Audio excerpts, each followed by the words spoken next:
Shouldn't I be my own worst critic? Hey, what's up? Welcome to another episode of Ask Coach Jeff with me, Jeff Koziatek, your executive coach and keynote speaker at Core Authenticity.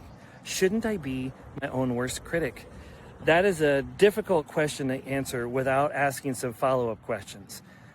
Since we can't do that here, we're going to make some assumptions. So I'm just going to put that right out there. We're going to make some assumptions that being my own worst critic means I'm focused on the faults. I'm looking at the faults and I'm constantly looking for ways to improve, constantly looking for ways to get better.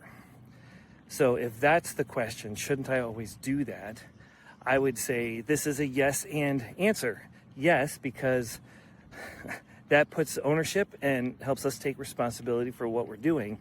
But this is also a yes and no.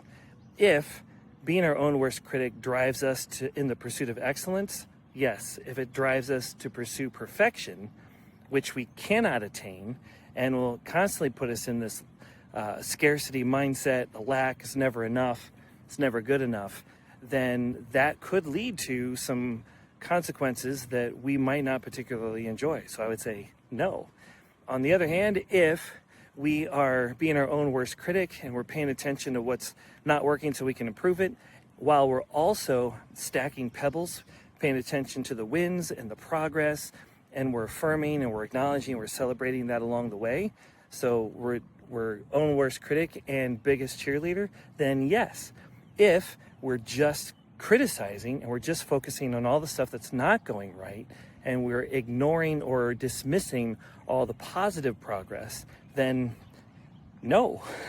Because again, that's going to bring some other consequences that we may or may not enjoy. So there it is. We're going to sum it up. Should I be my own worst critic? Yes, and it will help us take ownership and responsibility. Yes, if it drives us to pursue excellence, and we balance it with also stacking pebbles and paying attention to the wins and the progress. And no, if it's driving us towards perfection, and that's all we see, and we choose to ignore the progress and the wins along the way. There you go. This has been another episode of Ask Coach Jeff. If you've got a question, submit it today. coreauthenticity.com/askcoachjeff.